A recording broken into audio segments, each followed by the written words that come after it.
up, but that's okay. He'll catch up, right? And I don't want to disrespect you and you and your time. Mike Espiritu, I'm the president and CEO of this organization. We're very happy to have you here this morning. You know, workforce is something that we always talk about, and we've talked about since COVID, right? It's changed our world, it's changed our lives, and everywhere you go, everyone talks about needing staffing. And these companies kind of have it figured out. And that's why our work with visiting our local businesses identified all these issues tied to workforce and how do we keep people, how do we retain people, and these folks I think have some possible solutions for you to consider. So that's why we're having this seminar today. Please come on in, have a seat, anywhere you like. I do want to share some really good news with you, and then I'm going to turn over to Kristen this morning. As you know, we've been working with attracting the Reno Air Races to Roswell. It's been a year this week that we started this journey, and share with you that we are now one of the finalists, one of the top three out of 38 cities that's competed for this event. We've done a lot of work, a lot of us, not just me, but a lot of people involved, and our city and our county elected officials, a lot of business people. Some of you have helped out in this endeavor, so it's a pretty big deal. Just to make you aware, if you haven't heard, it's the economic impact to Roswell-Chaves County is over $100 million every year. $100 million every year. It'll bring in roughly around 70,000 people to Roswell.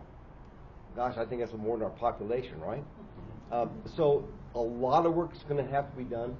We're not there yet, but we're working through some I won't say issues, but some things, some milestones. But we do not see anything impeding our way to be successful in actually landing this event here.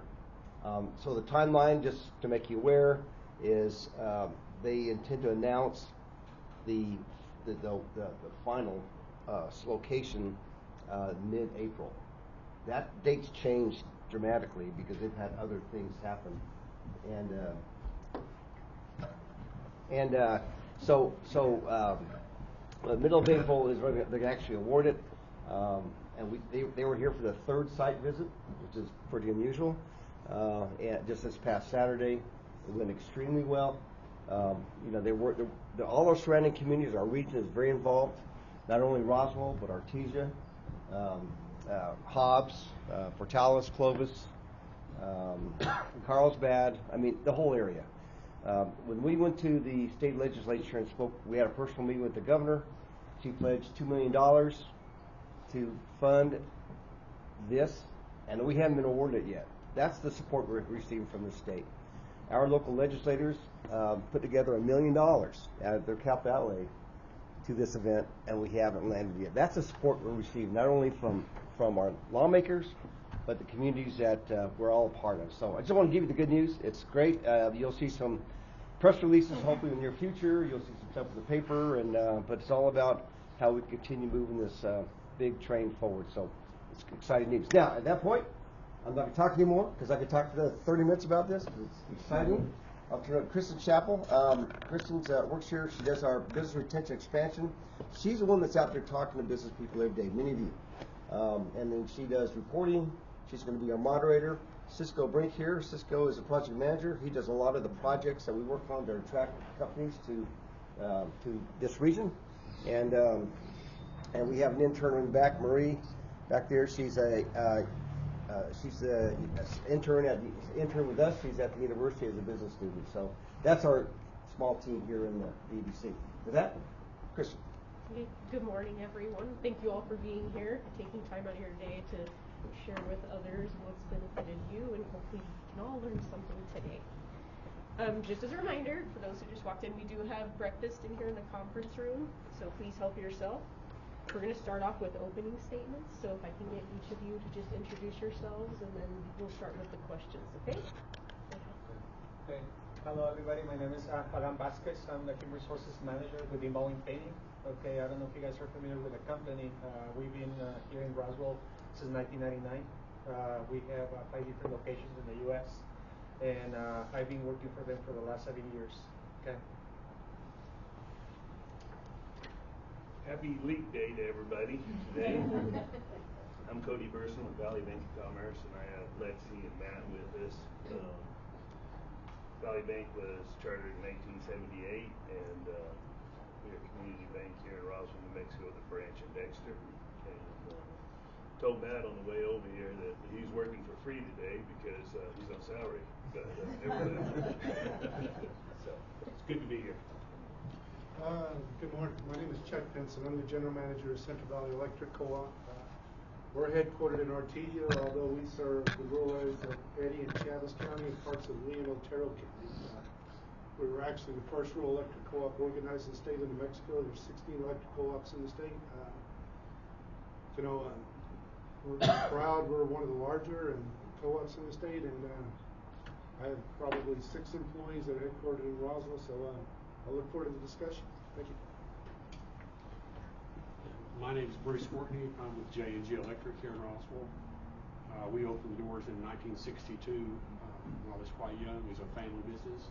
I took over running it in 1976 and I've been with it ever since. And, we've been home based here the whole time. We do work down the valley. We spend as much time in probably in Artesia and Carlsbad as we do in Roswell, but you just kind of have to go with the flow where the market's at. So we're glad to be here.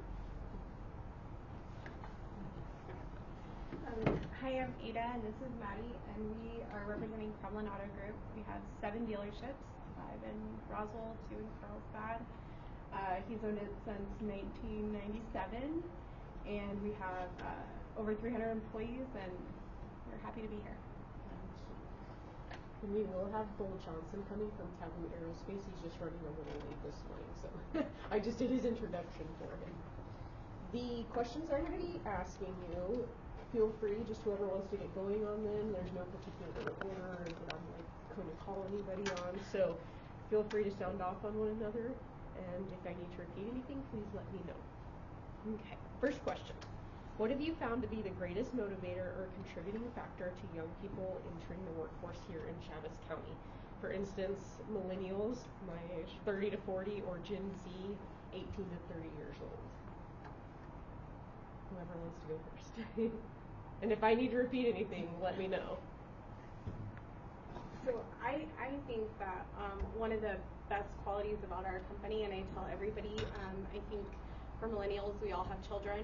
Most of us have kids, and we're very family oriented. So we believe that, yes, it's important that you work for us, but we also believe that the work and home balance is very important, and we provide that. We're willing to work with most people's schedules. We're salespeople, so they work a lot of hours, but there's very few people that miss T-ball games, the Thanksgiving, and I think that is a huge deal to our employees. That's important, for sure. Anybody else? Kristen, I'll chime in. One of the things that I see is the folks that we're attracted today, they hear about Central Valley. Central Valley is more of a family-focused company, and they want to be a part of that. And also they see the technology. The younger kids today, especially when I think about our service trucks that operate around the system, I think I have 10 service trucks that operate. They love the technology. It's really kind of interesting. When I look back at the older generation of servicemen that I had, if I would have tried to put an iPad in that service truck, they would have blown back on me. It would have been a major uprising.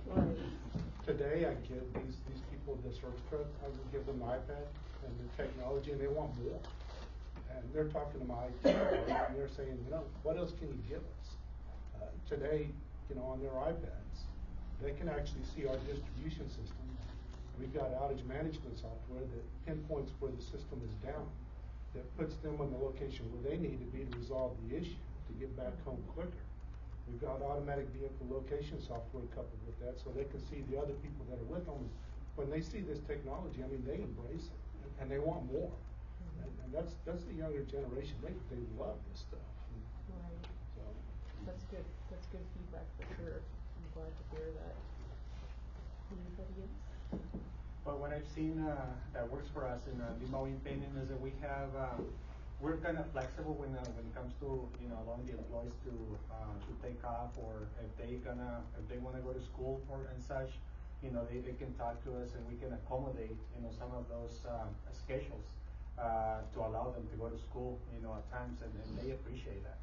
The younger generations, what they want is obviously sometimes they want to study and they want to be able to make some money in order for them to be able to pay for school, and we allow them to do that.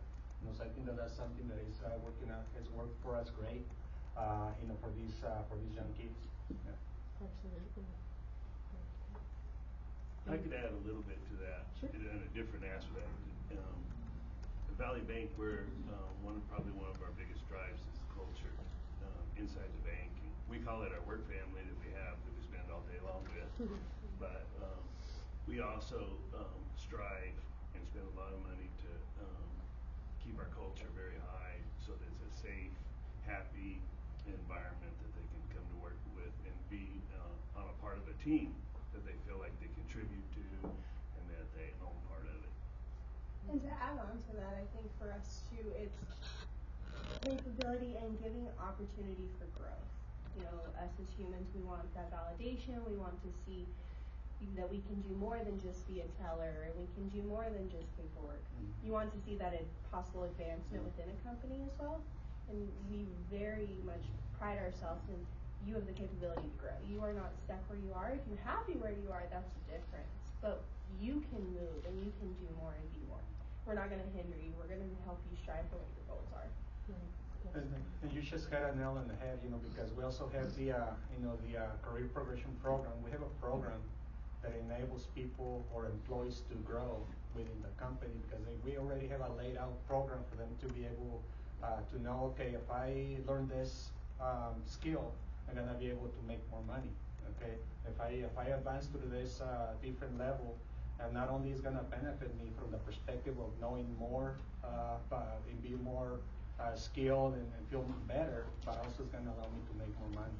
Okay, so we develop these folks internally to the point that they can make really good money. And we have people making $90,000, $100,000 a year without a college degree. So that's pretty awesome. That is. And Dean Baldwin, I know that you'll take people without any experience and coach them up through that as long as they're willing to take that route.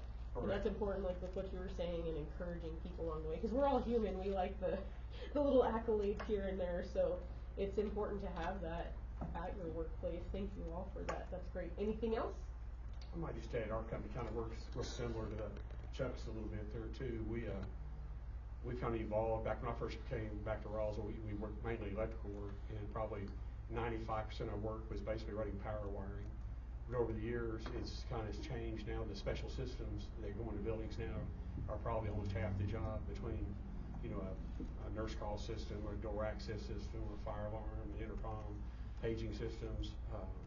There's so many little specialty items that have shown up, and all these things are geared where they fit the millennial, or more better than that, probably the Gen Z individuals that are really young coming into it. They've grown up with an iPad in their hand. We don't have to train them at all on one of those, which our older guys are still kind of that way. If we hand one of them, they don't like the fact that all of our plans are now on iPads. It's hard to get them to learn that. But the young guys come in, they're ready to jump right on and stay there. And back to something else you said about in the Roswell and Chaves County, it seems to me that we've been way more successful trying to hire people from within the community. It's been a little harder to attract them to move into here, but we do have a little success with that through some more apprenticeship schools where they work in some other areas and talk to other electricians in the southern half of the state, and we've been able to lure a few this direction over just for a little bit more opportunity in mainly the local side. Glad to hear that. That's great. Kristen, Sir. let me add a little bit more, if I can. Absolutely. One of the things that I'm seeing with really the younger generation just now entering the workforce is COVID had a bad influence on us. Today what I'm seeing is it's dollar signs, and they want more flexibility. Whenever the governor issued the health orders, and I'm not a fan of the governor, but to put the liability on the companies to enforce her health policies. That wasn't good. And, you know, for us to have to send employees home to try to have them work from home, that wasn't healthy. And Central Valley did that for about 3 months. We decided, you know, this isn't right, this isn't good. We're bringing everybody back in. But it changed people's mentality. And we're dealing with that today, and I think we'll be dealing with it for a long time. I agree with that. That's a very tough hurdle to overcome that unfortunately was placed there. It seemingly was overnight, so thank you for mentioning that. Okay, I'll move on to question 2 if there's no further comments on this. Okay. This one's a 3-pronged question, so again, if I need to repeat any piece of it, please let me know. What have you found to be the best sources for new hires, such as online platforms like Indeed, Red Balloon, LinkedIn, and internal websites? Do hiring events and job fairs work out for your company? What has worked for us better is Indeed, and then by word of mouth. I mean, we have a referral program that works for us very good.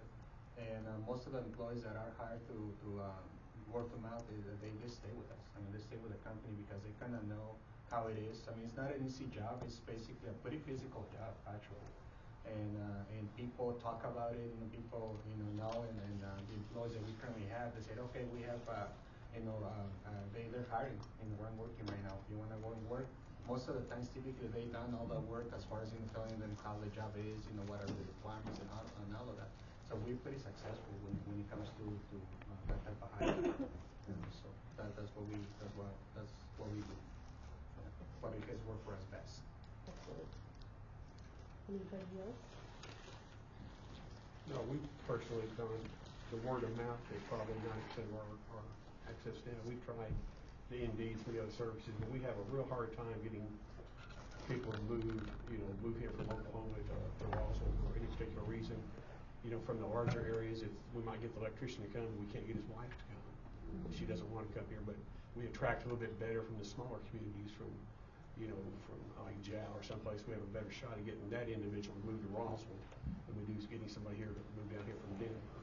Right. I noticed something's changed a lot in the years too. Probably 20 years ago, we could run an ad in the paper for an electrician or apprentice, and seriously, we would have within 2 weeks probably 100 applications at the very minimum. Wow. Nowadays, just before the paper kind of shut down here anyway, you could run one and you'd be lucky to see 5. The people that we need to hire don't use that type of a service anymore. The paper's gone. Right. And we're not really well at using the other stuff, which is on Facebook and whatever, which I know that's something we need to learn to improve on. I think that's where it's going to be. I don't, Indeed, some of those services, some of those are, we use some headhunters, trying to find specific people at a little different skill set. But the cost you incur on getting hired, getting them here to Roswell, and there's no guarantee whatsoever they'll be here, 6 months from now. So we just have found, like I say, trying to work really local, and most of that is, for us, the young guys, I get more parents come here trying to get us to hire their child and not. That's always a good sign to me. They evidently have trust in us, and that seems where we go to.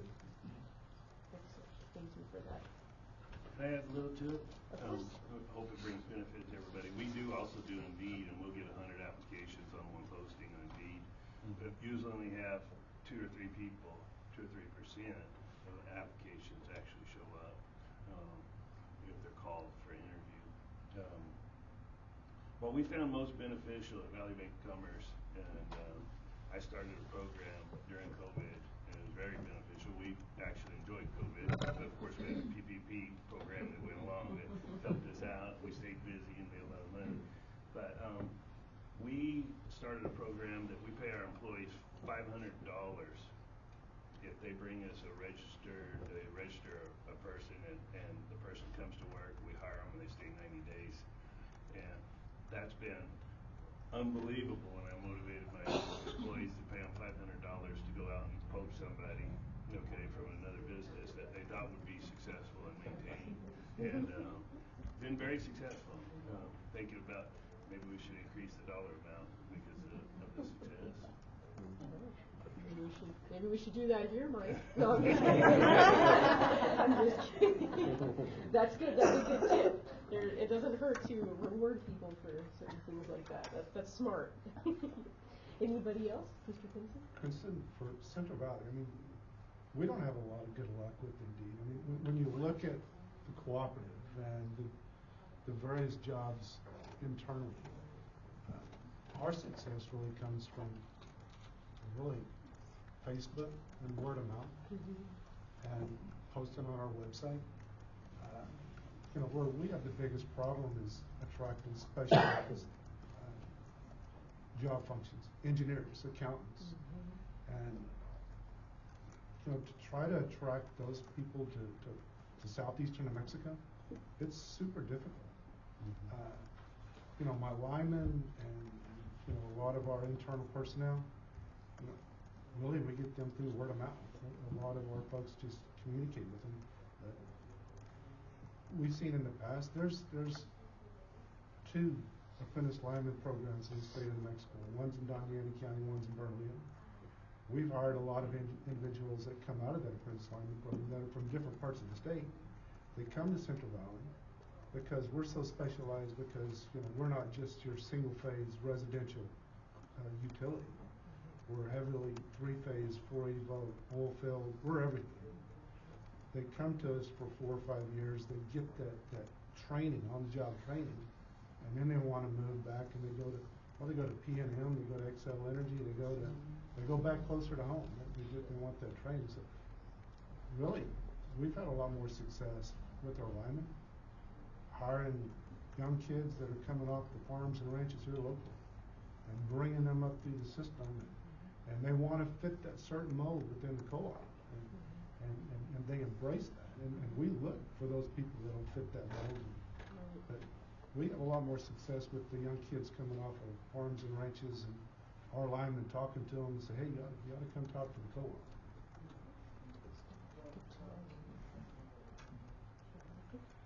Well, we pretty much do the same thing. We don't use Indeed because we weren't very successful with it. The amount of applicants we got, we weren't really getting anything. So we do Facebook, and we do our careers page, and then a lot of it's just word of mouth. For the larger positions, we do headhunters, our CFOs, stuff like that. But really, it's just word of mouth. So that's where we've had it. One thing we've really worked on too in evaluation is the internship program, because you're going to have a lot of students that are out of town, and getting those accountants and those people in the back office you need them, but it's like, how do you tell someone that you're meant to be an accountant? Well, if you have an individual, like Matt's actually got an accounting degree and he's a loan officer. So if we can target these students that are going to school, they come home in the summertime and do a summer semester internship with us for 8 weeks, then they finish their degree, and then they have us in their mind to come back and get to work with us once they have that degree. Or if they come back and they're doing online school, the internship has helped us kind of bridge that gap also for our industry. Most kids don't grow up thinking, I want to be in banking, I want to do that, I want to be a banker. We're accidental bankers. And so having the internship gives that introduction into an industry that's not talked about. That's good. That's very smart. And it's good that they can get that hands-on experience, because in contrast, sometimes you go all that way and it's like, I don't know if I'm doing this. And I'm guilty of that myself. I wanted to be a doctor, and I wish I would have kind of done some of that work before I finished school and everything, but that's important information to have and to make that available to others. Do any of you participate in job fairs that are hosted throughout the town? And are those kind of successful, or? So I think the job fairs are kind of a hit and miss, but the one that I get really excited about are the career fairs for those students.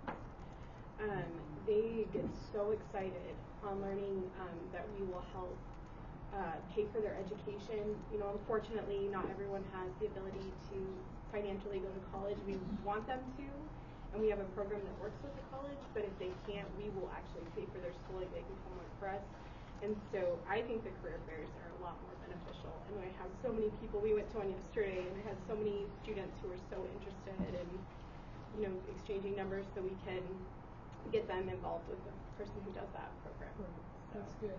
But the job fairs, it's like sometimes they're good and sometimes not so much. Right, I agree with that because I've attended both, and I agree the career fair, they seem to be more hands-on with things, or They're so excited. yeah, they can actually kind of interact and ask questions. And you brought up a good point that not everybody can afford school, and that lets the kid know, and maybe go home and tell mom and dad, like, hey, this person might help us out, you know. And that's relief on the parent as well. Right. So that's very excellent. Excellent. Anybody else? Valley Bank attends all the job and career fairs that we can. My staff was also there yesterday at Roswell-Chaves, and actually usually get more customers than we do employees out of a job fair. Okay, which is still beneficial. Oh yeah. But I think we like to expose them to an opportunity for educational pursuit, and not necessarily going that career, but back to your point, if they want to try it out for a semester, and I'd encourage everybody to get with our local college because we've got a lot of good resources from them, been able to do some lunch and learns with them and stuff. So for Valley Bank, it's more our community responsibility to attend those skills and hope to benefit some students. Right. Planting the seed in the young minds. Anybody else? Well, same here with the mowing painting. We do not attend a whole lot of job fairs, but we do a lot of talks in local schools, with kids, just to let them know that there's opportunities here in town, and they can build a career, and if they go to the aviation industry, and study something along those lines. I mean, they can always get a job in one of these companies, including ours, obviously. Right. So that's something that we do. Excellent. Any other comments for any of that? Okay. Question 3. Do you have any best practices that you can share for new employee onboarding?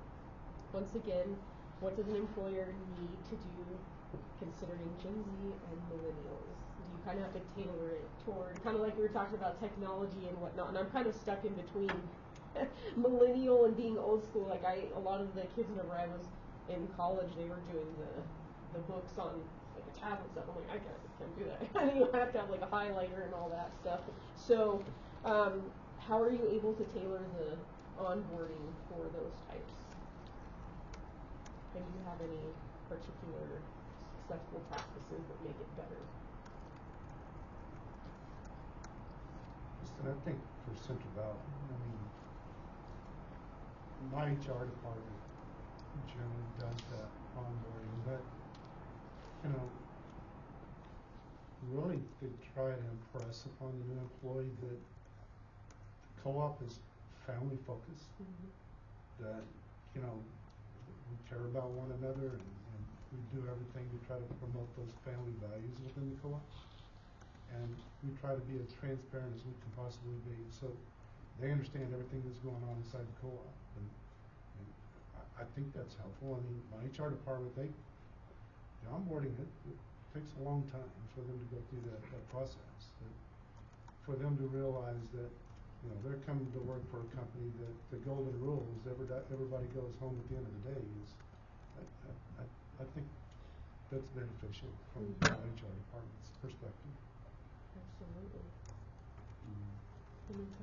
I can add to that. Probably ought to refer to Lexi, but she's our hoopla leader. But we have a 3 interview process, and I think once we started 3 interview process, we got a lot of benefits out of it.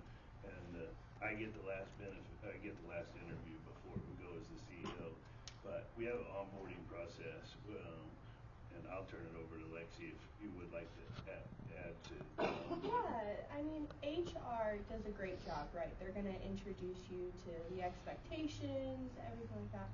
But what we do is it's like a hoopla team. It's like our cheerleaders at the bank. And one of us goes to that new hire and introduces them to the bank. It's when you have a colleague that you now know you're on the same level, it's not a member of management, it's not HR, giving you an introduction to a new place at work, it's a little more comfortable for them. And we've seen success too, because they now know that they have someone that they can go to as well if they have questions or something doesn't make sense, and it's simply a colleague. So it kind of bridges that gap between management and feeling like you're a member of a team. And so we do that. We get them up to speed on anything we're doing, any education, things like that. We have meetings we do, we fill them in. But one of the fun things we do is you fill out a slip and you're going to tell me your birthday, you're going to tell me your favorite cake, do you like your desk decorated, what's your favorite color, and we input that into a spreadsheet and we keep it. So when it's people's birthdays, we celebrate them. So there are so many little things that the newer generation likes and thrives on, and a lot of that is, you know, like we had talked, feeling validated, knowing that they're a part of the team. And when you can decorate someone's desk, and then the whole bank sings you happy birthday, you know, it's just a good welcome. And even throughout the year. So it's, the newer generation truly does want that validation and that acceptance. So we thrive on making sure that you feel like part of our team from the very beginning. That's excellent. Anybody else? Yeah, what we have done in Ingalls painting, and I'm talking from the manufacturing perspective, okay? Because I mean these are different positions than working in a bank at a teller. So these are more like physical jobs that people don't realize how they are until they're actually doing. Okay. So what we have done there in Ingalls painting is that I recently redesigned the whole onboarding process. That included an extra step. The extra step that we included is that we do what we call a plant tour. Okay, a plant tour before we do the interview process. We screen the resumes and the applications to Indeed, and then we invite them to a physical job interview. And then we decide to move forward with these folks. Is that what we do is that we invite them to what we call a plant tour. A plant tour enables them to see the job environment. It allows them to see the plant, people doing the job that they're going to be required to do if they get hired. Okay, so that gives them a pretty realistic job preview, before they accept the position. Okay, so we that plant tour is about an hour, in which we discuss a lot of information about the company, including benefits, including general information about the company and the job expectations, including the job description. Okay, so we review that with all of them and tell them exactly the details about the job they're going to be required to do, not only from the perspective of physical requirements, but also we talk to them about the opportunities that they're going to have, if they join us. So it takes about an hour, and then we take them to a physical tour of the plant so they can see and smell and experience the job environment before they say this job is for me, this job is not for me. Okay, so that enables them to make a informed decision about the job, before they accept it. That has worked for us wonders, because we have people that if they go through that job tour, they go through that plant tour. We said, okay, go to lunch. If you decide that this job is for you, you can come back and we can continue with the hiring process. If you decide that it's not that it's not for you, just don't come. Okay, we're not gonna have any feelings are not gonna get hurt. You just don't come back, and we're good. So we have had a lot of people that doesn't come back, and also we have a lot of people that comes back, and we continue with the hiring process. So that has enabled us to decrease the turnover, because they know what to expect, exactly what to expect, whenever they go into our jobs. So that's pretty awesome. It's been very, very awesome for us. Right. So I think that's excellent. I remember the first time that I visited Dean Baldwin and I learned that's a really good idea.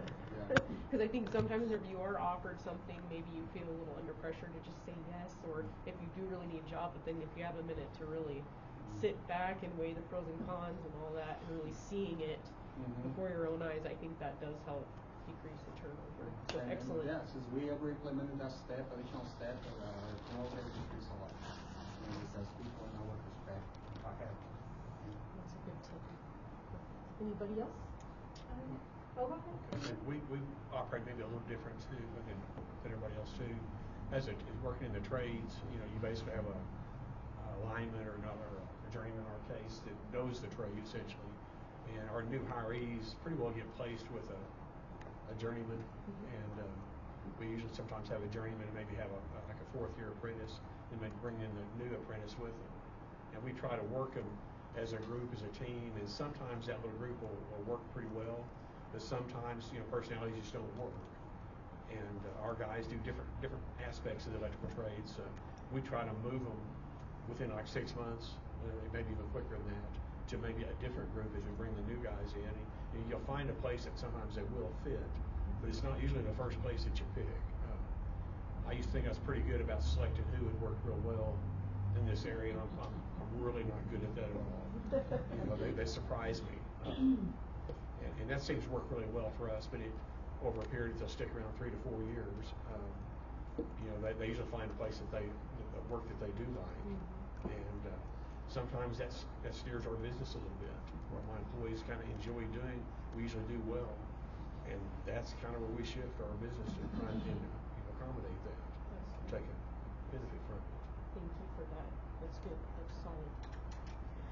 So, because we're talking about turnover, my boss came in about 6 years ago, and the turnover was horrible. We were at 150% turnover. It was crazy, which is kind of common for salespeople because that's just, you know, what happens. But we have brought it all the way down to 50%. And some of the things that we have done is we do take them on tours, like the accounting office. We'll take them up there and walk them around. But one of the things that I am very proud that we do, HR, I think, is a very busy department, but we always go and visit them. We'll call them, we will go to the store, we go and talk to them, and we want to make sure they're okay. If they feel like maybe they don't fit, we have 7 stores so we can transfer them in departments, and that has helped our turnover rate decrease, right? But one story, and my boss would love to tell this story. I was a salesperson, I wasn't in HR yet, and she walked up to me and she goes, "Hi, Ada," and I was like, "Oh my gosh, you know my name?" We have 300 employees, like, I can't believe that she knew my name. And I think that goes down from our owners to our CFO, COO, all the big, they know every single employee. It's insane. I mean, for 300 people to know them by name, but we do, and I think that helps employees feel like they're valued, like they're a part of the family. I mean, I couldn't believe someone knew my name. So I think that doing those things and checking in with them and making sure that they're fit in the correct group and stuff, that's very, very important, because usually it's just a small thing. People leave over a small thing. Someone said something to hurt their feelings. Well, if it's an easy fix, let's retain that employee. And we've worked really, really hard to do that. Obviously, our turnover rate has increased tremendously. So good. I'm glad to hear that. Yes. It's all amazing. Very good advice from everybody. Anything else before I move on? Do you have any best practices that you can share for employee development or training and long-term retention of your employees? Here in Baldwin Painting, what we do is that because we have that program, the program that develops them, to become painters. We have a training department that they publish where they a list of all the employees and what are the requirements that they have to meet in order for them to advance to the next level. And they always visit with them. We always visit them with them and says, hey, you need this requirement, and if you meet this requirement, you're gonna be able to advance to the next level. So we have that word of encouragement, for these folks, and they really like that. I mean, they really like the fact that we're looking at their development and finding ways of pushing them, to advance so they can grow within the company. So I think that's something that has, that people that are employees like a lot, because we keep those tabs on them and making sure that they meeting those requirements and to be able to advance. So that's pretty cool. Excellent. We have the Valley Bank 3 items that I think helps retain employees. I mean, first of all, we do a zero risk hiring technique with emotional intelligence to find out what their success rate will be in the position that they want to work. And oftentimes we find out that they would be better in a sales position than in a clerk type position. find it very interesting, and so we do that. But we also have, and it's not because it's something I've been with the bank for 29 years, but prior to that, there was an ESOP formed, an employee stock ownership plan, and the bank is now owned 25% by the employees that are working there. We also we found that they wanted the money, especially the younger generation, and I hate to put them all in a bucket because they're not all the same, okay? But they like the money today. They don't want to think about getting the money when they're 65 years old. It's too far away, and they want to spend it now. So we changed our ESOP to after the third year of vesting, they can take it out if they want to. And so we encourage them to leave it there for retirement. You know, don't know if your Social Security is going to be there. Okay, so maybe we ought to think about some long-term retirements, coach them. We also, third one, is we implemented a SARS program, which is stock ownership or stock appreciation rights. And the people that can't buy into the bank and want an equity position, we stage it for the key employees that we want to retain, give them the opportunity to participate in the bank's profits and through a stock appreciation rights. The best part of it, I mean, they're working for themselves, you know, but also it's a 5-year cliff, so they don't want to leave because they've already made this money and they won't get paid for it for 5 years, so they have to think about, you know, do I want to take another job somewhere else and leave all this money behind? And so it's been beneficial for us. Kristen, how many members of Central Valley do I have in here? None? Oh, members, yeah, I'm a member. I know you That's are. right, I'm a member. But, you know, in terms of, I'm really fortunate. I've been at the co-op for 38 years. I've got employees that have been there for 40 years. And obviously,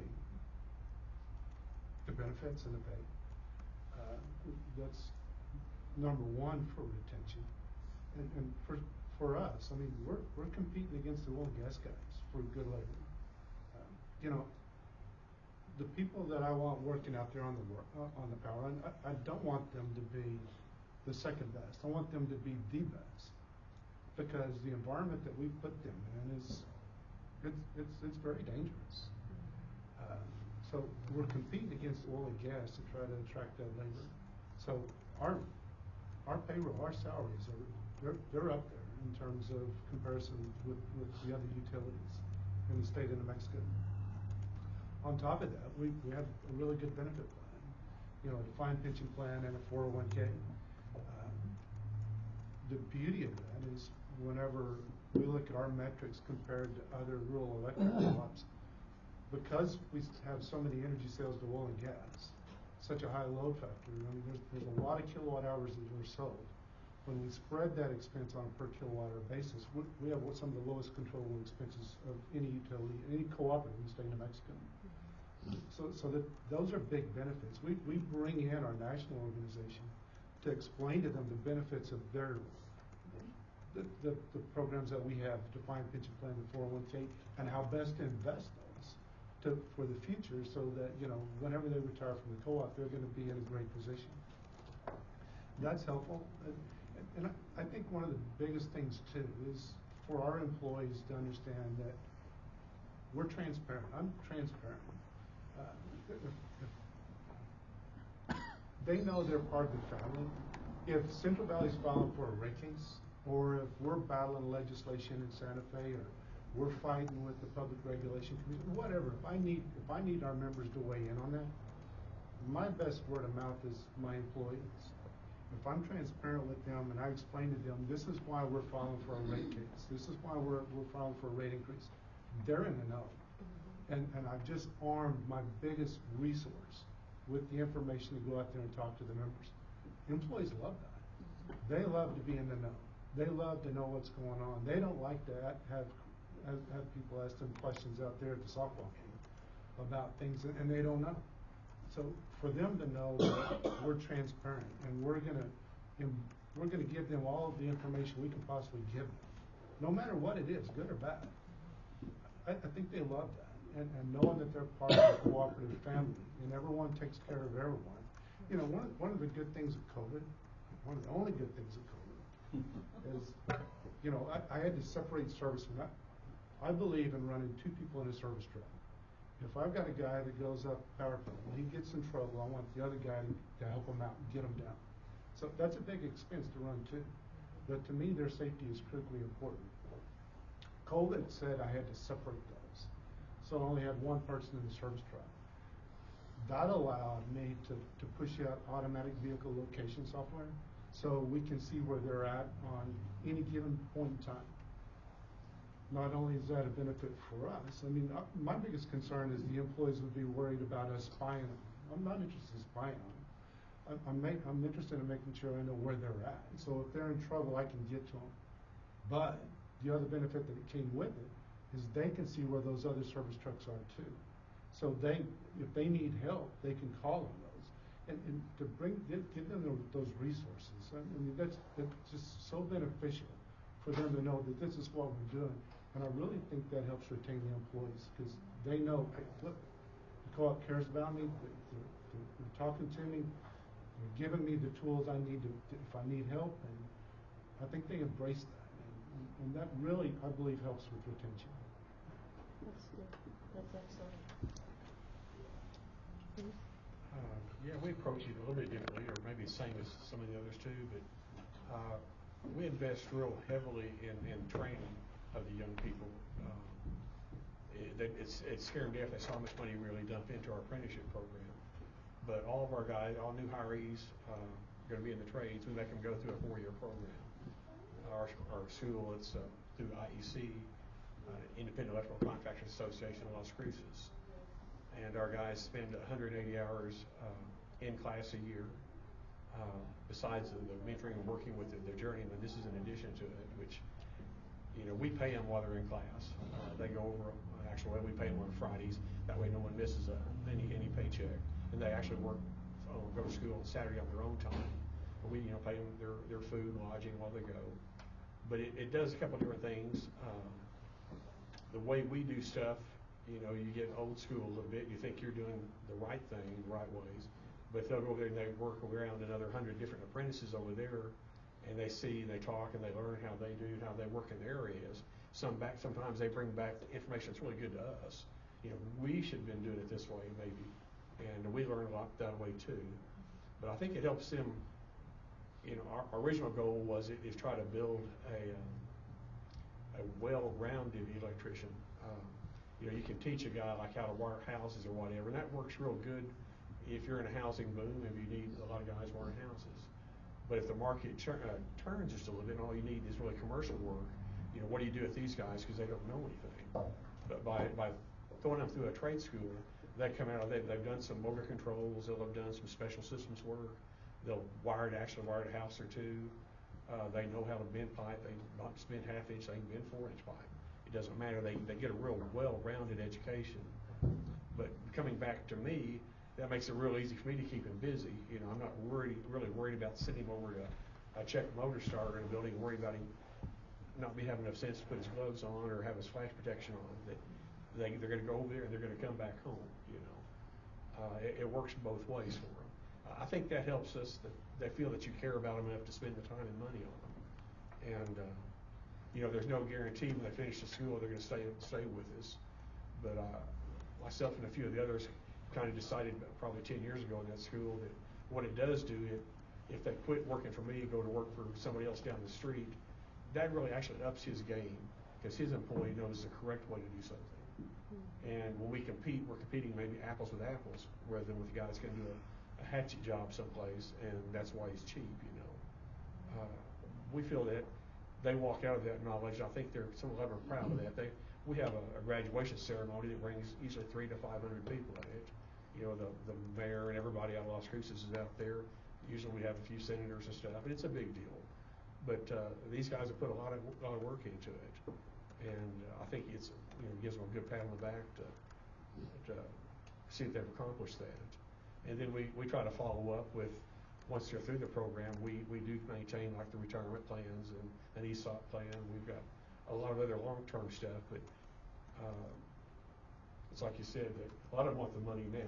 They're not really, you know, if they can borrow it out, they'll usually have it borrowed out. But some of the programs like an ESOP, it's not easy to take it out.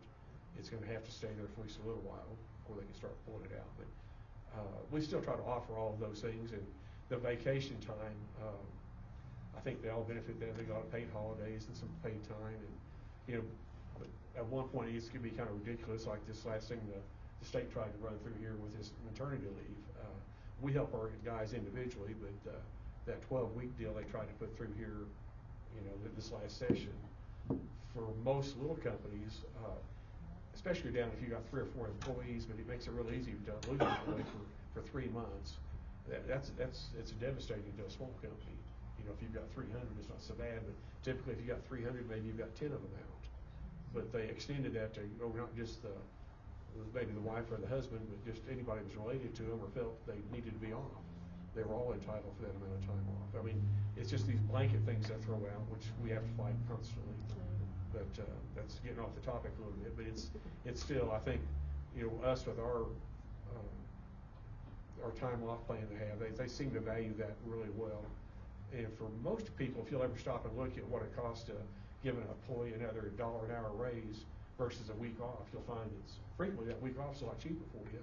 And they like that a lot better than they do that $1 an hour raise. They can't hardly even feel that. But they really appreciate that extra week off, you know. And it doesn't, it's all relative. But some benefits like that, we find that our employees really like a lot better than simply just the money on it. That's good information. Thank you for that. Anybody else?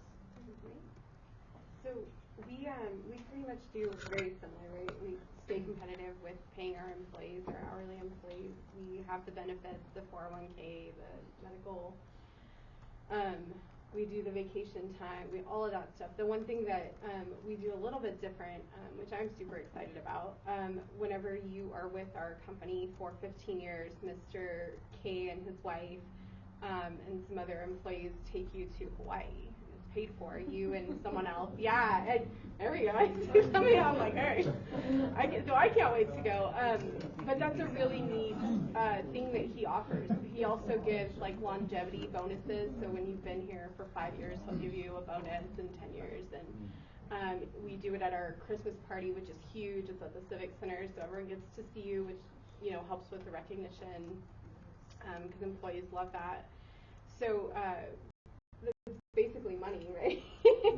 To help keep them. But I think those are some pretty good things on top of the just standard benefits of vacation and stuff. So. Right.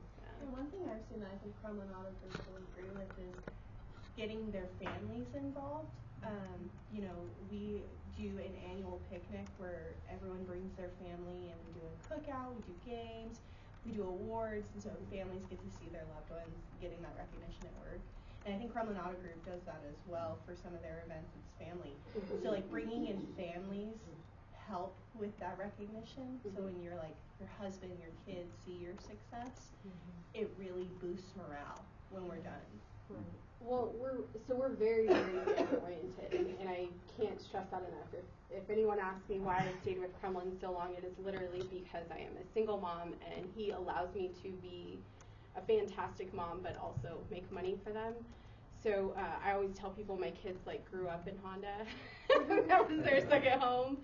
But we are very, very family oriented. We want their families to see them successful and see them, you know, what they do, because we're there a lot, right? We're usually there more than we're with our regular family at home.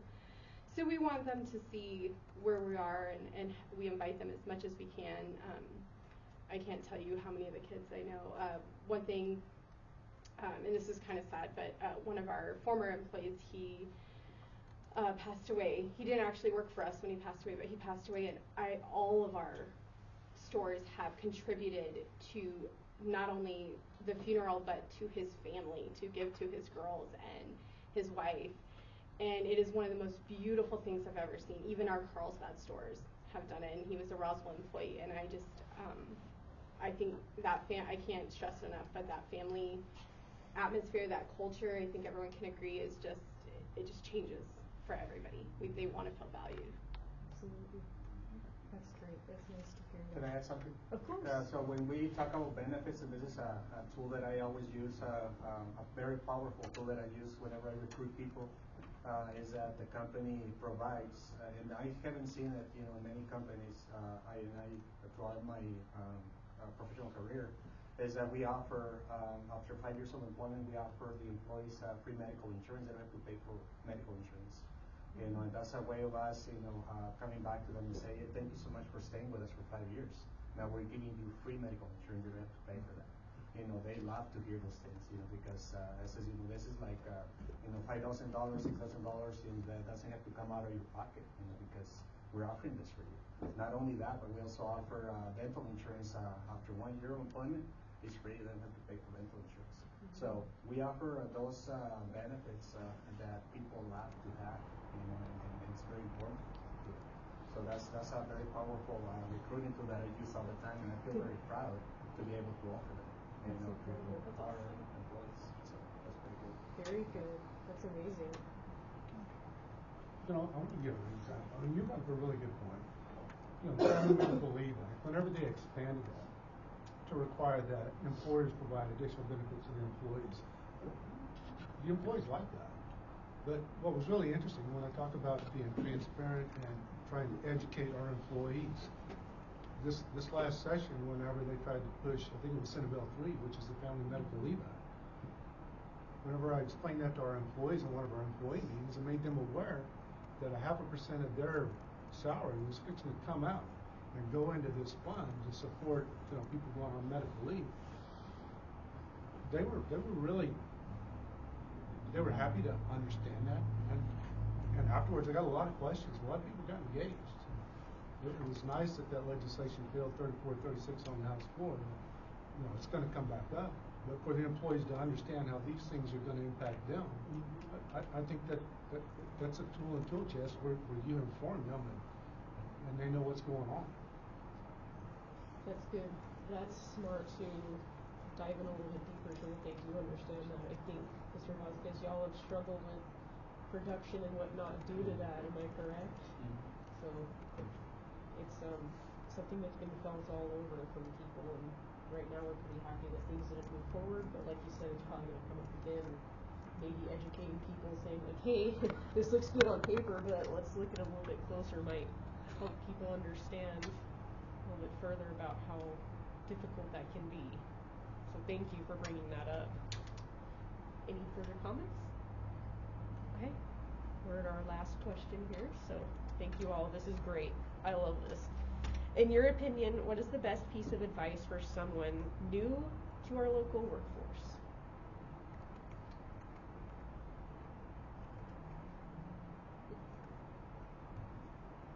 An employee. Mm-hmm. So like for instance, I guess if somebody transfers here from somewhere else and maybe they're like smaller town, they come from, I don't know, Austin or something like that, and it's kind of like, well, this place is a little bit different, so how do you make those types of adjustments for somebody and helping them feel at home and welcome at your company? I think we hit like a lot of those points like throughout, just making them feel like a family, making them feel valued. I would definitely, if I had to give someone advice, I would tell them find a place that you have an interest and that they will help pay for your education or training, whatever you need to further that. Because it sounds like a lot of companies do that, but I know a lot of companies don't. So I think finding someone that is going to support you and help benefit you to keep going further and further into whatever you decide you want to do, I think would be very important. Anybody else? On the light side, I'd say do not discuss whether or not about there are aliens with human beings. Because you can get in an argument in a discussion. Right. Accept another person's opinion and go on. I think Roswell's been a great place to raise my family. And I think that oftentimes we go to the bad press instead of the good press. And I think we got a great opportunity for education, no matter what the numbers are. My kids were very successful, and I know other kids were too. I like, and ask them to look for the glass half full instead of half empty. And there's great opportunities in Roswell, New Mexico, southeastern New Mexico. We're very diversified, and I think we embrace that. And I would encourage people, just keep an open eye and make their own decisions. Thank you. Anybody else? Kristen, I'd like to add something. I wrote that question. I run the business attraction efforts for the EDC, and oftentimes I'm filling out an RFP for a new business that's going to be wanting to bring in 100, 200, 300 full-time employees. That's how that question was geared to a guy like that, like Turnkey Ventures is coming into the new bus plant. They're going to hire upwards over 300 people. What advice would you give to an employer like that who's new to Roswell? I would say that you have to do more than just have offers. You have to be a company that's going to walk the walk. So when a new company comes to an area, it's very quick to be like, we're offering 300 jobs, we're going to have this for you, we're going to have that for you. But it's brand new. So their culture is not established. They don't have, the certain things that an already founded company does. So you have to walk the walk. You have to, if you're going to offer something for an employee, you have to follow through. That is the biggest success for any company, is making sure that you are what you say you're about. So that's what I would suggest. I would also add, this is more of a personal experience than from Valley Bank. Because Valley Bank, we pretty much hire local, like what most people said here. It's hard to get people to come from out of town. I'm actually from out of town. I got drugged here by my wife, and so that's how I think a lot of people end up here, is they marry someone who's from here and move back. But I have a lot of family that are attorneys and doctors, and those are very hard positions to fill here because people go to law school.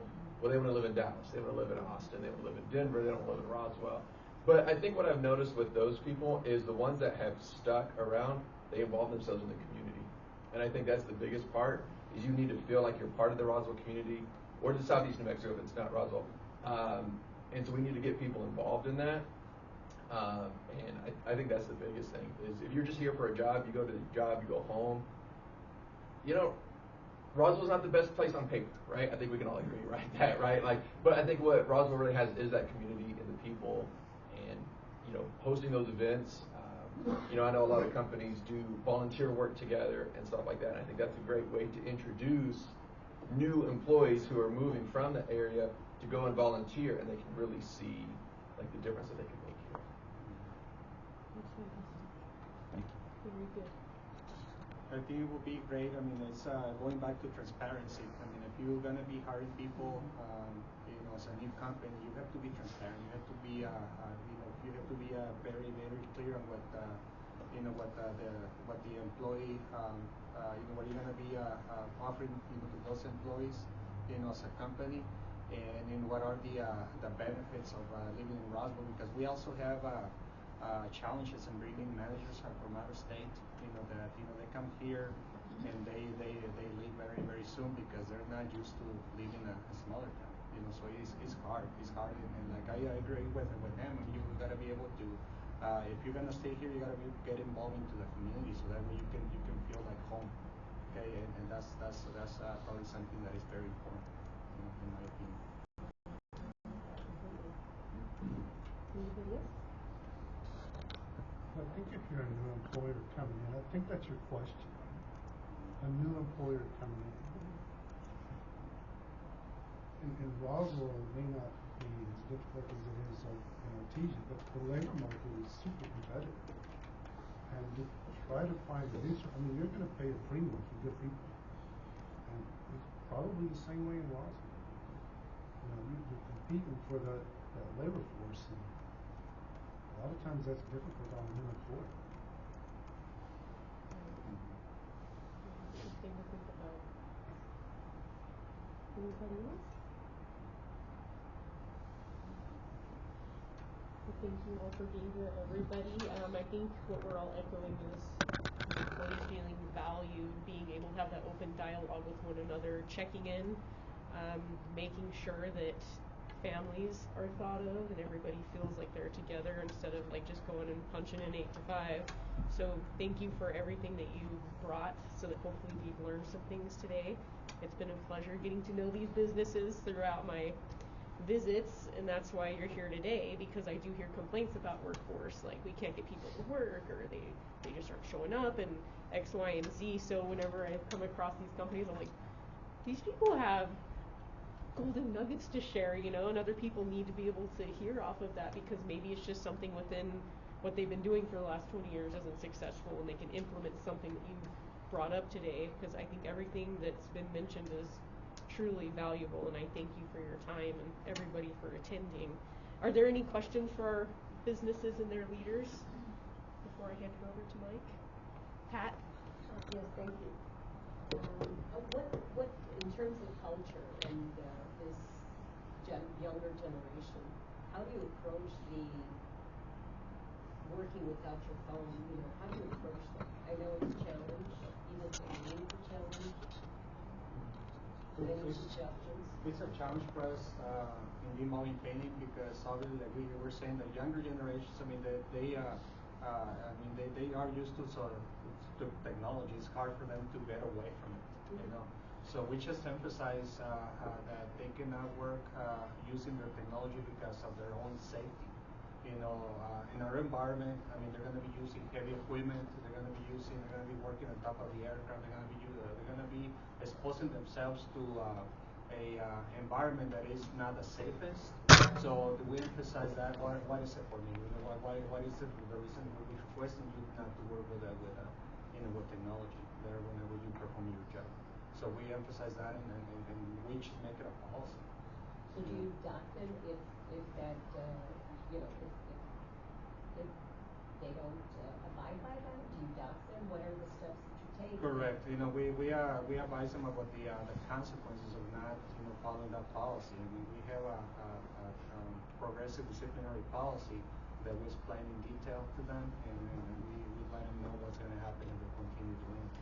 Because we have got a lot of kids that they disappear. You know, for 15 minutes, 20 minutes, to go and check on their their posts, you know, in Twitter and Facebook, you name it, right? Mm-hmm. So they just disappear, and we treat that as a performance opportunity, mm-hmm. You know, and we talk to them about it. So they understand, you know, what's going to happen if they continue doing it. And we have, as a matter of fact, we have terminated them, you know, for not following this policy. Mm-hmm. Yeah. Thank you. Carolyn, could I add to that question? Sure. Because I have a completely different side of it, and I work in a bank. You know, maybe not a lot of safety issues, but I get a paper cut or something.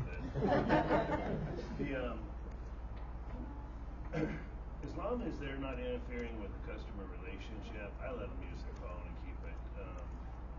In today's world, we are so much more efficient because of technology. Our customers request transfers and all kinds of information in text messages to administrative assistants, to tellers and everything. It's their personal banker, and that's their form of communication in which they wish. Okay, and even it's harder to get them to email you something than it is to have them text you something. And as we evolve, and our app on the phone and everything, people love it. They use it. They send messages through it. And so with technology, we allow our employees to continue as long as it's not interfering. For example, if people at my drive-in and want to make a deposit, they better put their cell phone down and pay attention right there. And that's the only way. I tried taking a cell phone away from a 16-year-old daughter one time, and I thought the world was going to end. Okay? and oftentimes that's with our employees, because there's so much, it's part of their life. They're talking to their family members, they're checking on their child, where you're at, are you safe? And so I don't want to take that away from them. I just don't want it to be a hindrance in the business. And we often, because of their efficiencies, we communicate with customers that actually they get more done than phone calls and emails. I have a little bit different life, but I'm not in the manufacturing. We don't have a safety issue there. And I'm gonna throw maybe a different spin even on top of that. So meaning, you know, for us at the co-op, I mean, it depends on the job function. Number one, this doesn't go up in the air, period. I mean, this stays in the truck when they're up in the air. But when I look at my other employees, it depends on the job function. My member services department is constantly monitoring our Facebook page, and I want them responding to questions that are coming from our members, or if there's posts out there. I'm not a fan of social media at all. I mean, they had to pull me kicking and screaming into the Facebook world. But now I realize for them to respond to our members, that's important. A lot of times my engineering personnel are looking at our substations and the performance on the system, and they're operating different breakers and relays from their phone or from an iPad. So I think it really kind of depends on the job function. My employees aren't allowed to use it when they're driving. And to be honest, saw one of them doing that, and I addressed it at the safety meeting, so it was addressed with all of the employees, and explained to them how critical it was to protect not only their safety, but as a public utility, we have an obligation to protect the general public. So, you know, there's different venues.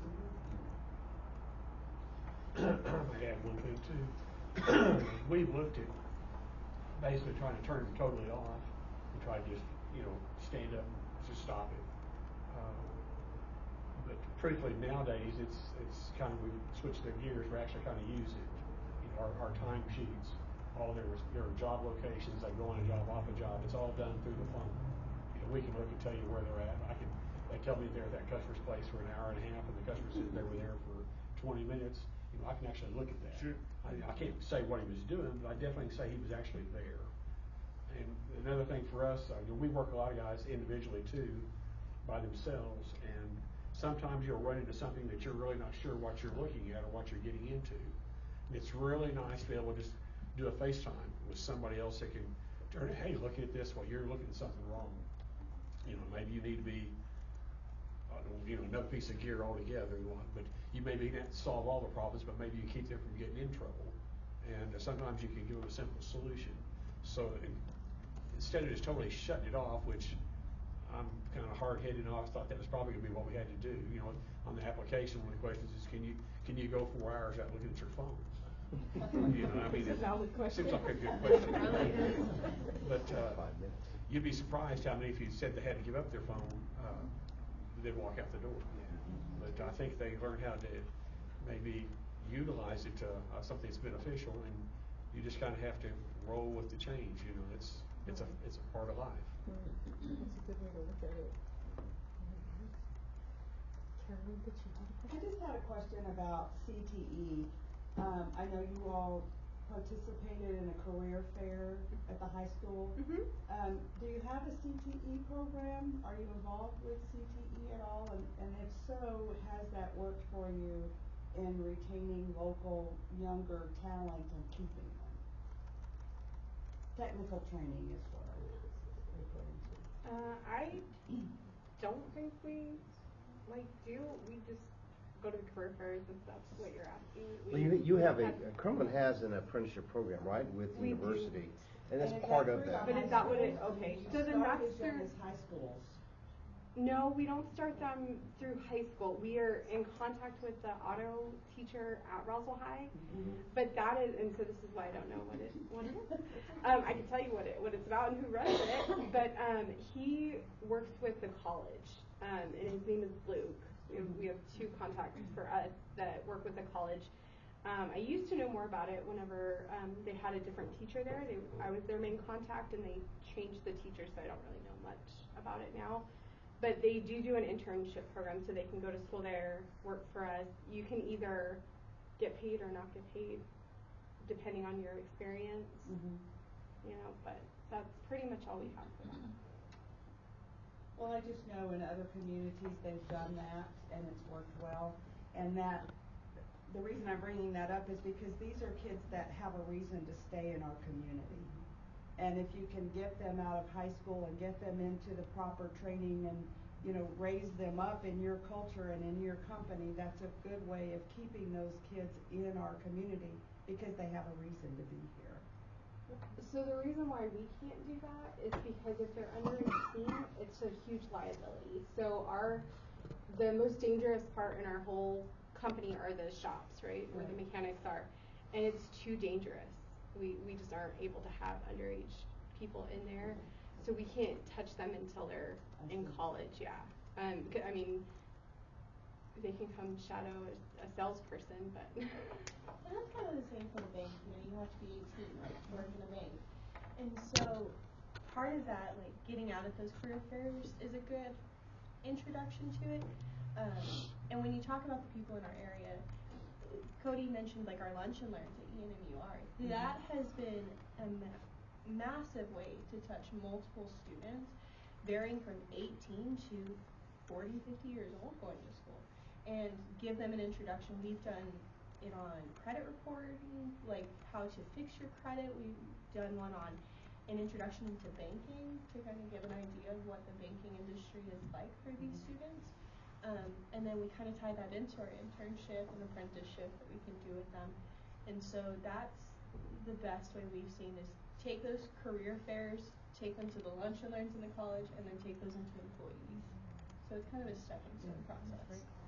And Chris is here from the college. I tell you what, you could get a room full of college kids if you'll just offer them a Subway sandwich. And so you'll get their ear for 45 minutes, by providing some food out there. And we really like our relationship with the college and the benefit that we are able to reach out to young people. Not necessarily for our employment, that's ultimately what we're trying to do, but also just our community responsibility to educate those kids on credit and opportunities in the banking. And another way too is the bank is expanding, and we're going to have an event room, and we are going to do a senior night to introduce seniors into the financing world. What your credit is about. What we have seniors people in high school. Seniors in high school, yeah, because we have them come and apply for loans for a car, but they have no idea what they need. And so, bridging that gap too between you going from high school to becoming an adult. There's a massive. Cody says it perfectly well. He says it is our civic duty to these students, and for any business owner, getting out to the college and telling them about manufacturing business or electrical, it's our duty. And so us companies have to take that stand to help teach these kids to make successful adults. You said CTE program, and I'm sorry, can you define that? Is that continuing education? It's just technical education, certified technical education, Career technical education. Career tech education, normally designed for the high school students to create pathways in different industries, to work with companies like yours, to learn about the trade, and then work with, back here is Josh Bootson. He's with the Department of Workforce Solutions. He does apprenticeship programs to get them in the pathways to get into the workforce. And that's what career tech is all about, especially in the vocational trades, primarily in vocational trades. So early college, high school's got some vocational stuff. University obviously have some, but the career field that fair you attended recently with Roswell High School, that's part of RISD's CTE program, career tech education program. You and other business owners or businesses play an important part of that, because these career fairs are really designed to coach young people on what your jobs are like in your businesses. So if they want to be a banker, they understand what it means to be a banker. Part of CT is also about how do we reinvent the wheel, if you will, to put kids in the right classes. Now, obviously there's limitations with graduation requirements, but if they want to be a builder, then why is geometry important, as an easy example? If they want to be a banker, why is certain math skills or accounting skills important? And if they want to do that, they learn from you what those jobs are like, what skills they need to be successful. They take those courses, and they have pathway right into our workforce. And with people like Josh, I'm going to have Josh speak a little bit, because it's real important what he's doing here in Roswell. And then there's pathways to pre-apprenticeship programs and apprenticeship programs. Bruce, I think you have them, don't you? Apprenticeship programs? We do have apprenticeship programs. That's what I thought. And then that way you get people here in Roswell or Chaves County into the workforce. It's kind of a long way to get there, but as we've been talking about this morning, it's about growing your own workforce, because we know that's really where it's at. Grow your own workforce. We're not going to recruit the folks from pick a city. Josh, you want to comment on, if you wouldn't mind? Yeah, absolutely. So there's a couple of things that I'd like to say. So yesterday, I got a 16-year-old son, okay, and he was at the career fair yesterday at Roswell High. And one thing that I really liked that he showed me afterwards, after going through, he was at the Central Valley Electric table there, and he came back with a flyer on a boot camp they're getting ready to have. And he was really fired up about it. And I thought that was great, like a good way to reach out, develop interest, and show them. One thing that I recently became aware of, there's a video that I saw from Denver on apprenticeship. And they were talking about the correlation between high school graduation rates and business involvement, having them in an apprenticeship, say in high school, college, like specifically high school, I guess. They said that the rate for graduation goes up 270% when the students start to look at, like, well, that's why I'm doing that math. Like, there's Ohm's law, and I got to know about that. And they start drawing the lines. And so that was really neat to me. I think a lot of what I've heard here today is like really great. I think that, I just really like what I've heard overall. And I think there's a lot of opportunity in our community kind of to get like these young people from, like the young people, the talent is here, right? But how do the businesses kind of sort out at that phase who they're going to select, or who are the people that we want to work with, And there are ways and things like through apprenticeship, there's a program that Luis has also. We work together, like we work kind of side by side, we kind of work together. But there's a lot of things, like, so if there's a desire to work with young people, and to get people in and say, like, hey, I'd like to be able to kind of preview talent before committing to hiring, there's ways that can be done. And so there's so much, I think, as a community. I really like what I'm hearing. And, if there's, anything ever that we can do for you, we'd really love to help, whether it's assisting with, anything we can do. I don't know, as far as it's coming from the workforce, representing from there, anything that we can do to assist businesses kind of in some of these things, whether it's, like, there's a lot of services I think that aren't known about, like certain testing services that are available free of charge. So if someone's coming in, like, can this person, they say they're a great communicator. Well, if I send them an email, can they get the information off that page and know what I was asking for? Like, that's important stuff, because everyone says their bullet point on their resume is excellent communicator. But can you retain what you read? And so there's ways that we can test, though, and it's free of charge to businesses. There's a lot of things we can do. We'd love to assist if we can, and there's great things, I think, with the pre-apprenticeship kind of leading as a pathway into regular apprenticeship or even into businesses. There are students that we work with that they are, like, say their career field that they're thinking about going into is law. We have them working down at the courthouse where they're getting exposure to that to find out, do I really like it? Like they were talking about the plant tour, kind of knowing, like, getting to walk through, take a look, like, okay, this is the day-to-day in this plant. This is what it's going to be like, and I think people sometimes, they go to school, kind of tie the education piece in. They go to school for something, but they don't get an experience till the end. But when they get that experience at the front end, it's like, it's very beneficial, because then they know if they want to do it, the company knows that they want to invest in the person. It's like a win-win.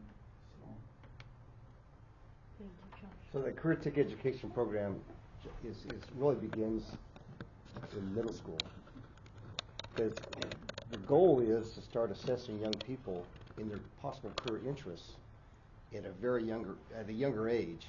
So when they develop their curriculum all the way through high school and into the university level, if they head that way, or further education, especially in the vocational trades with other certifications and things of that nature that Dr. Powell can provide, his team can provide. But when they take those assessments, and they could change. Now, there's 16 career clusters, if you will, in the state, pathways. And as these young people become assessed, they can kind of get a feel of where their interests may lie. And that's where businesses are so important to interface with those young people at these career things. Because that's where the young people learn about your business and what it takes to be your employee or that type of worker. And then when they go back to schedule classes with their counselors, they start working on the courses that are relevant to that industry. And you have better success in graduating more young people. And especially, like I said, into the workforce. Let's not overlook that our university here in Roswell is superb. The programs we have for young people and older people, if you will, are quite astounding. Probably the best I think I've seen in ever. And your involvement as industry leaders is so important, and all of you, in working with our high schools and get involved with these career events, because I'd venture, Cody, were you planning to be a banker when you were in high school? No. Exactly. You know? Right? I mean, Chuck, do you plan to be where you're at in high school? I would venture to say most young people don't know. By the way, I taught high school for a number of years. And high school students, by the time they're senior, it's too late. And that's why we need to start earlier, and that's what part of the CTE process is, and that's why your involvement is so critical. It's a passion of mine, obviously, because I know a lot about it, but the whole point is if you get involved with it, you will make a difference, not only within your company, but in our community. May I add to the testimony of your workforce? Yes, ma'am. So I'm a family entertainment center in town, and one of the requirements prior to COVID for my employees, which I employ anywhere between 3 to 4 from high school, particularly seniors, the requirement was you have to bring me a resume. Some of them don't even know what a resume is. And the assessment, I send them to Workforce Connection. And at Workforce Connection, they would have to sit down, go on the computer, take the assessment based on whatever their interest. And some of them were quite stupefied as to where their strengths were or weaknesses, upon that completion. And so then now they bring me their resume because they will help them create their resume. And then in addition, they bring me this assessment that's, I don't know how many pages, but it's pretty thick. So now they have this foundation that I'm trying to help them to create the basic building blocks of what it takes to start their first job. Okay? So with me, it's their first job. When they want to work there, I don't have high turnover because it's a laser tag. Oh my God, it's so much fun. But I have to tell them and remind them that they have to take that job seriously. Customer service for me is number one. It's not about you, it's about my customer. It's a serious job. They have the first time experience of speaking before an audience. That's frightening, and so they're starting to create those building blocks, but I want to help them to create that. Those building blocks are important so that by the time they go to the bank or wherever else, they've got that understanding. What is a resume? These are my strengths, these are my weaknesses, what have you. And so I feel it's my due diligence to help them, and I've got the tools. And it was a wonderful program prior to COVID. And then from that, I learned, and then of course COVID hit, and then I had to incorporate and do some things. But I come from the corporate world. I was an account executive for 32 years from Blue Cross of Illinois, so I'm from Chicago. So my life was corporate minded, and I had to kind of bring it down. Speaking of culture shock, and I'm not it's basically, different. So, and it's an entertainment center, so I had to readjust I was very rigid. And so they taught me how to kind of relax a little bit and apply some of those things that I've learned. And then of course they're from high school, but I have to say thank you to Workforce Connection because I found it to be very, very helpful. So so I'll be in contact with them. So they have hundreds of tests that help you pre-qualify employees. I don't know if you know that, and they're free. They don't cost you anything. They have a program called Work Keys. And Work Keys have several levels. Like you have like a gold level and a silver and bronze and what. Y'all know about this? Okay. If you're not using that, it doesn't cost you. It gives you a great feedback on a potential employee. We're using those keys for work keys for administrative positions to make sure that they know how to use Excel and PowerPoint and stuff. And the nice thing about it is that they send us a report with the exact skills that they have in form of a rating. So we can see the ratings for each applicant. So that's pretty cool.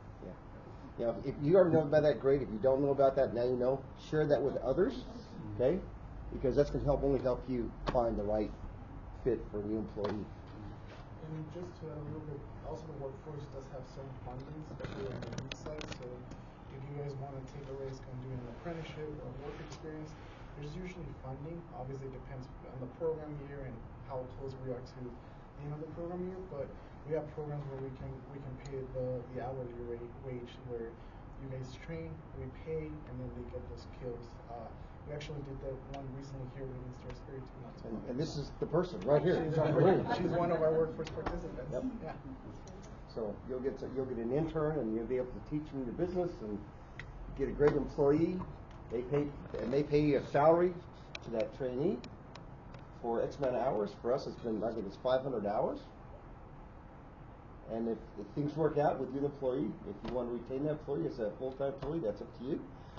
Marie's a business student. She's going to Eastern at college, and she's with us as an intern for a while under that program.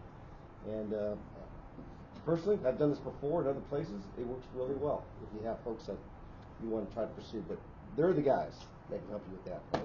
Really, it's of no consequence to an employer to use that program. And plus, we're already funded through our tax dollars. Might as well use it, right? So, I just want to capture a couple last minute things, if I may. Chuck, thanks so much about the FMLA discussion and the transparency. It's real important to also know that when your employees know about things like that, it's really good. But they also need to know, and I'm sure you did in your area, they need to know what to do with that information, because they get upset with that potential bill that could create great hardship, not only for, especially for the employer, but for the employee. What does that mean?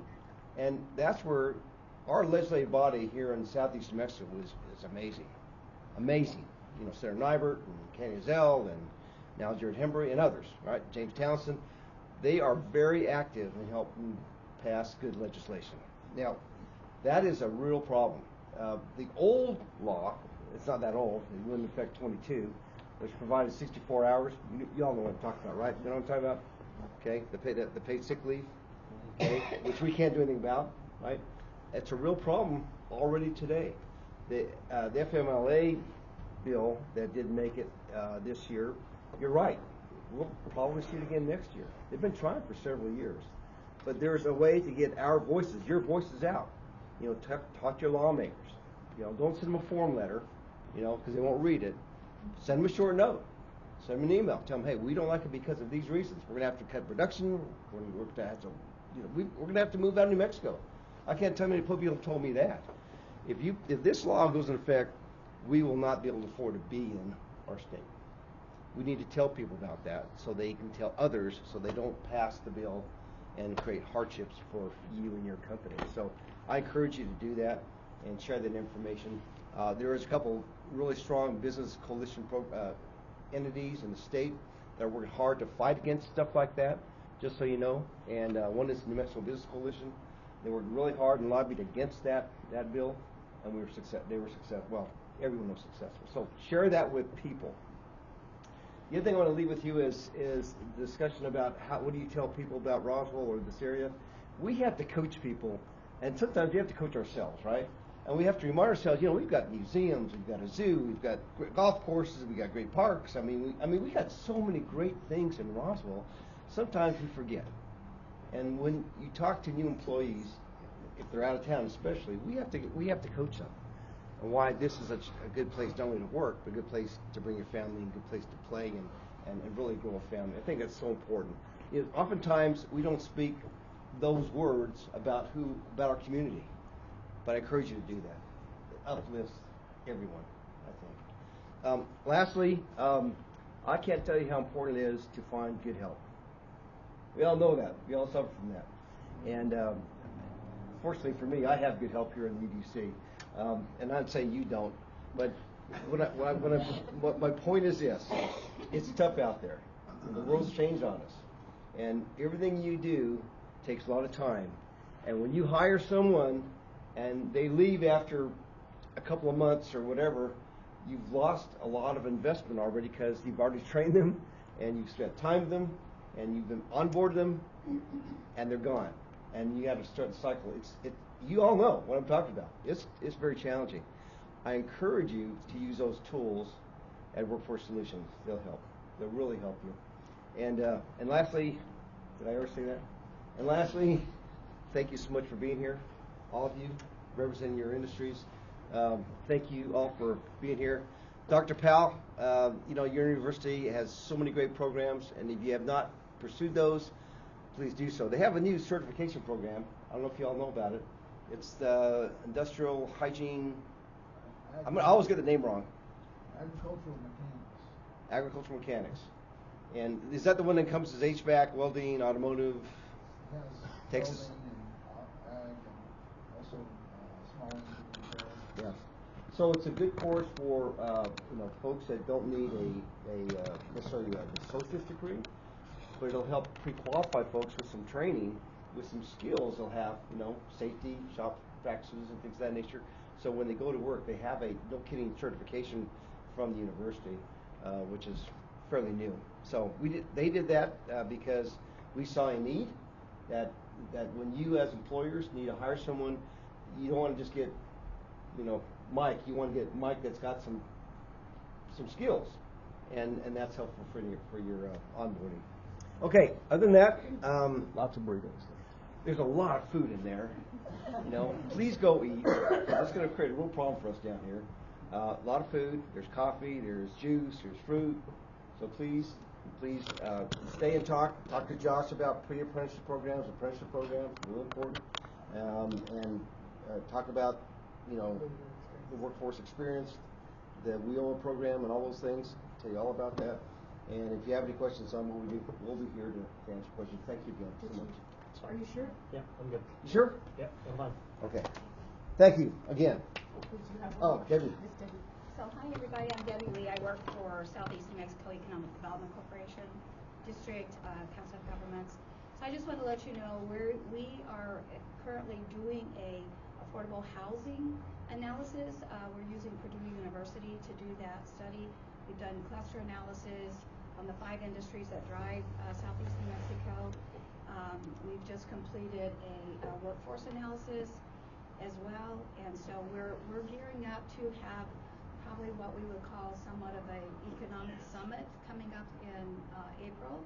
And so I'd really love to get your contact information, make sure you're all invited, and we're going to be bringing some speakers in for this big event. So we understand, and when we did the Economic Recovery Resiliency Plan, that workforce and affordable housing were the two #1 things that are really challenging our communities. And so that's why we're spending all this time and money to get this information, and we want to make sure we give it to you at no cost. We've been successful securing some grant fundings that's paid for all of this analysis. So if you want any of it, I'm happy to get it to you. But I mainly want to invite you when we do schedule the economic summit that's coming up. I've been talking with Mike about it, and we're waiting on the affordable housing analysis to be completed. So anyway, good job today.